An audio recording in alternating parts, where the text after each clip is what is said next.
Theorem of areas of similar triangles हा theorem proof करायचा आहे, कारण प्रॅक्टिस सेट 1.4 सोडविण्यासाठी हा थेरम खूप महत्त्वाचा आहे. परीक्षेमध्ये पण हा थेरम 3 मार्कासाठी विचारला जाऊ शकतो. तर आज आपण या थेरमची या व्हिडिओमध्ये प्रूफ पाहणार आहोत. पहा आपल्या थेरमचं स्टेटमेंट कसं आहे. When two triangles are similar, समजा हे दोन ट्रायंगल घेतलेले आपण ABC आणि PQR, हे मोठे ट्रायंगल विचारात घ्या, कारण ही त्यांची काय हाईट आहे पहा, त्यामुळे दोन ट्रायंगल तयार झालेले आहेत. परंतु आपल्याला ट्रायंगल विचारात घ्यायचा आहे ABC आणि PQR. Two triangles are similar, समजा ABC आणि PQR हे दोन ट्रायंगल सिमिलर आहेत, दिलेले आहेत आपल्याला.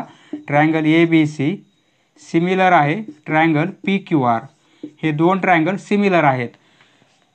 The ratio of areas of those triangles, तर या दोन ट्रायंगलच्या एरियाचा रेशो म्हणजे काय होणार आहे पहा, area of triangle ABC upon area of triangle PQR, या दोन ट्रायंगलच्या एरियाचा रेशो किती असतो, equal to the ratio of the squares of their corresponding sides.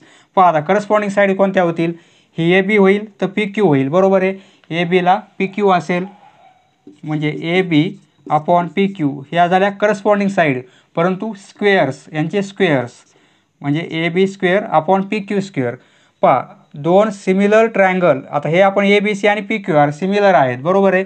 त्यांच्या एरियाचा आपण रेशो घेतलेला आहे, तो किती असतो, squares of their corresponding sides. म्हणजे करस्पॉन्डिंग साईड कोणत्या, AB आणि PQ आहेत, त्यांचे स्क्वेअर म्हणजे AB square upon PQ square. किंवा आपण करस्पॉन्डिंग साईड ही पण घेऊ शकतो, BCला QR, बरोबर आहे. ही BC साईड तर QR म्हणजे BC अपॉन QR असंही घेता येईल आपल्याला, म्हणजे BCचा स्क्वेअर आणि QRचा स्क्वेअर.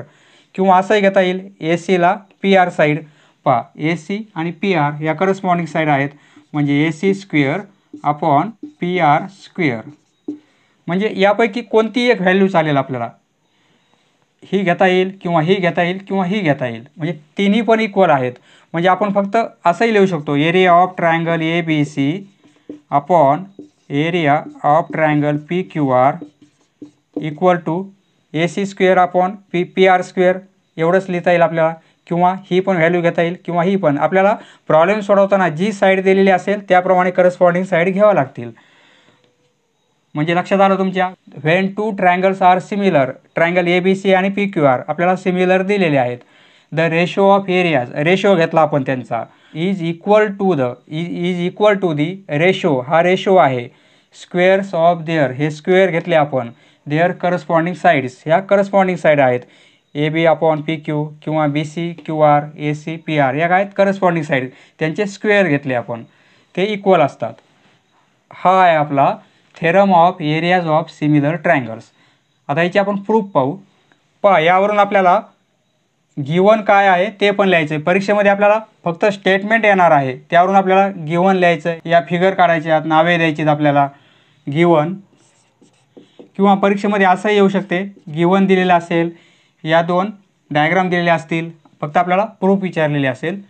गिवन काय आहे, when two triangles are similar. आता दोन ट्रायंगल घ्यायचे आपल्याला, म्हणजे आपण कोणते घेतले, ट्रायंगल ABC आणि ट्रायंगल PQR.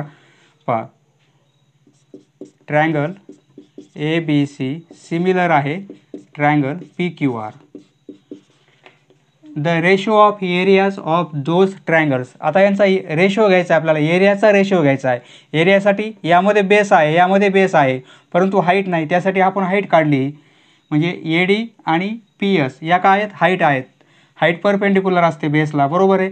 तर मग आपण हे पण दिलेलं आहे आपल्याला, कारण हे एरिया पाहिजे आपल्याला, त्यामुळे हाईट दिलेली आहे आपल्याला, म्हणजे गिवनमध्येच येणार आहे. म्हणजे AD परपेंडिक्युलर आहे BCला आणि PS परपेंडिक्युलर आहे QRला. पहा PS परपेंडिक्युलर आहे QRला, हे आपल्याला गिवन माहिती आहे.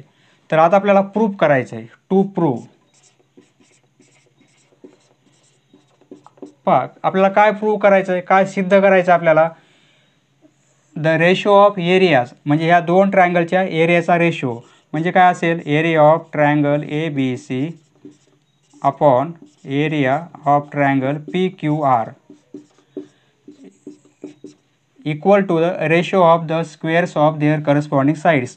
आता करस्पॉन्डिंग साईड ए बी आणि पी क्यू होईल त्यांचे स्क्वेअर म्हणजे A B square upon P Q square. B C upon Q R म्हणजे B C upon Q R यांचे स्क्वेअर किंवा A C upon P R A C upon P R यांचे square. फक्त आरचा square नाही P आरचा square आहे म्हणजे length जी आहे P R त्यांचा स्क्वेअर आहे म्हणजे ते ब्रॅकेट केला तरी चालेल. आपण हे प्रूफ करायचं आहे. प्रूफ लिहू आपण. प्रूफ. आता आपल्याला यांची एरिया पाहिजेत बरोबर आहे, परंतु आपण प्रॅक्टिस सेट 1.1मध्ये पाहिलेलं आहे दोन ट्रायंगलच्या एरियाचा रेशो असेल तर आपण पाहिलेलं आहे त्यांच्या बेस आणि हाईट यांच्या रेशोमध्ये असतो. दोन ट्रायंगलचा एरिया म्हणजे या ट्रायंगलचा एरिया किती असेल half into base into height होईल बरोबर आहे. आणि या पण ट्रायंगलचा एरिया किती असेल फॉर्म्युला माहिती आहे आपल्याला half into base into height. आता हाफ हाफ कॅन्सल होतील कारण आपण रेशो घेतो आहे म्हणजे बेस आणि हाईट येणार आहे. बेस काय घेणार आपण बी सी घेणार म्हणजे या ट्रायंगलचा एरिया किती होईल base into height. Base B C आहे आणि हाईट ए डी आहे म्हणजे B C into A D घेऊ शकतो आपण. आणि अपॉन या ट्रायंगलचा एरिया काय असेल बेस क्यू आर घेणार आणि हाईट पी एस म्हणजे क्यू आर.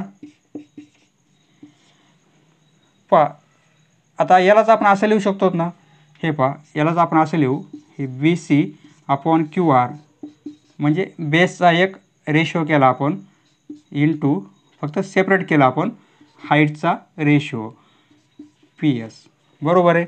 सपोज 1 नंबर याला आपण 1 नंबर कन्सिडर करू. आता आपण काय करू हे दोन ट्रायंगल विचारात घेऊ. हा ट्रायंगल ह्या हाईटमुळे इथे एक ट्रायंगल तयार झालेला आहे आणि हा एक ट्रायंगल तयार झालेला आहे. हे दोन ट्रायंगल सिमिलर दाखवता येतील का कारण आपल्याला सिमिलर दाखवण्यासाठी कोणतेही दोन अँगल इक्वल दाखवावे लागतील म्हणजे ए टेस्टनुसार ते सिमिलर होतील. हा मोठा triangle A B C similar आहे पी क्यू आरला कारण आपल्याला दिलेला आहे बरोबर आहे. म्हणजे याचा अँगल आणि हा अँगल इक्वल असतील कारण ते दोन ट्रायंगल सिमिलर आहेत बरोबर आहे. पण हा पण 90चा आहे आणि या ट्रायंगलमध्ये हा पण 90चा आहे आणि या ट्रायंगलमध्ये हा पण 90चा आहे कारण परपेंडिक्युलर असल्यामुळे.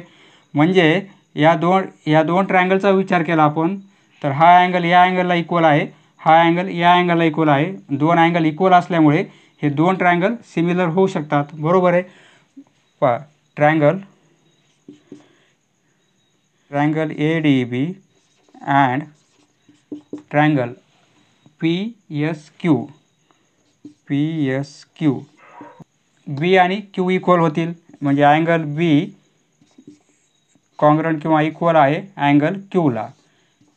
कारण काय कारण हे सिमिलर दिलेले आहेत आपल्याला ए बी सी आणि पी क्यू आर. रिझन काय येईल triangle A B C similar आहे ट्रायंगल पी क्यू आर. आता हा 90चा आहे A D B angle A D B congruent angle P S Q. इथे रिझन लिहिणार आपण ईच ऑफ 90 डिग्री. दोन्ही अँगल 90 डिग्रीचे आहेत म्हणून ते कॉन्ग्रंट आहेत. तर आता हे दोन ट्रायंगल सिमिलर होतील ए टेस्टनुसार दोन अँगल इक्वल असल्यामुळे म्हणजे therefore triangle A D B similar आहे triangle P S Q. Reason काय येईल by angle test of similarity. आता हे दोन ट्रायंगल सिमिलर आहेत ना मग यांच्या करस्पॉन्डिंग साईड प्रपोर्शनमध्ये असतील म्हणजे आपण असं लिहू शकतो ए D upon P S. A D upon P S हे कसं लिहायचं आपण पाहिलेलं आहे A D upon P S. हे दोन पॉईंट तर हे दोन पॉईंट हे दोन पॉईंट तर हे दोन पॉईंट म्हणजे D B upon S Q आणि इक्वल असेल A B upon P Q. A B upon P Q. यावरून आपण काय लिहू हे आपण विचारात घेणार नाहीत म्हणजे A D upon P S म्हणजे काय हाईटचा रेशो आहे बरोबर आहे. आणि A B upon P Q म्हणजे काय या मोठ्या ट्रायंगलची साईड आहे ती आणि छोट्या पण ट्रायंगलची साईड आहे तेच आपण घेणार आहोत. म्हणजे ए बी आणि पी क्यू या छोट्या ट्रायंगलची पण साईड आहे आणि मोठ्या ट्रायंगलची पण साईड आहे. त्यामुळे आपण हे दोनच रेशो विचारात घेऊ. म्हणजे आपण असं लिहू शकतो पा A D upon P S equal आहे A B upon P Q. याचं काही काम नाही आपल्याला. याला आपण सपोज आहे 2 नंबर. बट आपल्याला काय दिलेलं आहे, triangle A B C similar आहे ट्रायंगल पी क्यू आर. हे गिवनमध्ये दिलेलं आहे बरोबर आहे. A B C triangle P Q आरला सिमिलर आहे. त्यामुळे आपण हे रेशो कसे होतील A B upon P Q लिहू शकतो आपण. करस्पॉन्डिंग रेशो साईड्सचे B C upon Q R आणि इक्वल आहे A C upon P R. Equation 2 मध्ये आपण या हाईटचा रेशो म्हणजे A D upon P S height आहेत त्याचा रेशो आपण A B upon P Q बरोबर दाखवलेला आहे. तर येथे आपल्याला A B upon P Q मिळालेला आहे. तर आपण काय करू, ए सी आणि ए आर याचं काही काम नाही आपल्याला, B C upon Q R बरोबर दाखवू. कारण बी सी आणि क्यू आर हे काय आहेत, बेस आहेत आपण घेतलेले बरोबर आहे. म्हणजे आता A B upon P Q यावरून आपण काय लिहू शकतो इथे लिहितो मी आता. A B upon P Q equal आहे B C upon Q R असं लिहू शकतो.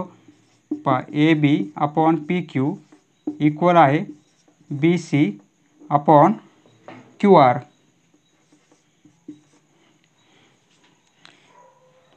फक्त हा रेशो घेतला नाही आपण कारण हे दोन ट्रायंगल सिमिलर आपल्याला दिलेलं आहे बरोबर आहे. हे दोन ट्रायंगल सिमिलर फक्त करस्पॉन्डिंग साईड घेतल्यात आणि आपल्याला A B upon P Q आलेलं आहे म्हणून हा रेशो घेतला आपण.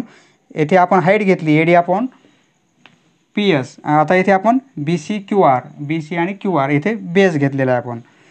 Suppose 3 number. फ्रॉम 2 and 3 आपल्या काय लक्षात येते येथे A B upon P Q आहे आणि येथे पण A B upon P Q आहे. याचा अर्थ काय होईल, A D upon P S equal असेल B C upon Q R. इथे लिहू आपण therefore A D upon P S equal आहे B C upon Q R, B C upon Q R. येथे काय लिहिणार आपण, from 2 and 3, from 2 and 3, from 1 and 4. इथे from 1 and 4. A D upon P S, A D upon P S याऐवजी आपल्याला put करायचं काय, B C upon Q R. म्हणजे येथे B C upon Q R put करणार आपण कारण ए डी अपॉन पी एसची व्हॅल्यू काय आहे, ही व्हॅल्यू आहे. या व्हॅल्यूऐवजी आपल्याला पुट काय करायचं, ही व्हॅल्यू पुट करायची आपल्याला. म्हणजे आपण काय लिहू शकतो म्हणजे हे पूर्ण येणार आहे area of triangle A B C upon area of triangle P Q R. Area of triangle A B C upon area of triangle P Q R equal आहे B C upon Q R, B C upon Q R, B C upon Q R. आता A D upon P S याऐवजी put करायचं आहे B C upon Q R म्हणजे into B C upon Q R. B C into B C square होईल आणि Q R into Q R म्हणजे Q R square होईल. B C square upon Q R square म्हणजे proof झालेलं आहे बरोबर आहे. येथे लिहू आपण therefore area of triangle equal आहे B C into B C. B C into B C म्हणजे काय होईल, बी सी स्क्वेअर होईल आणि Q R into Q R म्हणजे काय होईल, क्यू आर स्क्वेअर होईल. ट्रायंगल ए बी सी आणि पी क्यू आर सिमिलर दिलेले आहेत आपल्याला त्यामुळे काय होईल, हे तीनही रेशिओ कसे आहेत, इक्वल आहेत बरोबर आहे. येथे आपण काय दाखवले, बी सी स्क्वेअर आपण क्यू आर स्क्वेअर म्हणजे हा पण स्क्वेअर इक्वल असेल, हा पण स्क्वेअर आणि हा पण स्क्वेअर बरोबर आहे. म्हणजे हे दोन ट्रायंगल सिमिलर असल्यामुळे बी सी स्क्वेअर आपण क्यू आर स्क्वेअर म्हणजे आपण असं लिहू शकतो. पूर्ण आपलं स्टेटमेंट हे लिहू शकतो आपण म्हणजे इक्वल आहे काय येणार आहे, A B upon P Q square, A B square upon P Q square equal आहे. एक जरी आपण प्रूफ केलं तर 3 प्रूफ केल्यासारखे होऊन जाते कारण दोन ट्रायंगल सिमिलर आहेत. B C upon Q R यांचे स्क्वेअर इक्वल आहे A C upon P R square, A C square upon P R square. Hence proved. समजलं मित्रांनो, धन्यवाद. पुढचा व्हिडिओ पाहण्यासाठी चॅनल सबस्क्राईब करा. धन्यवाद.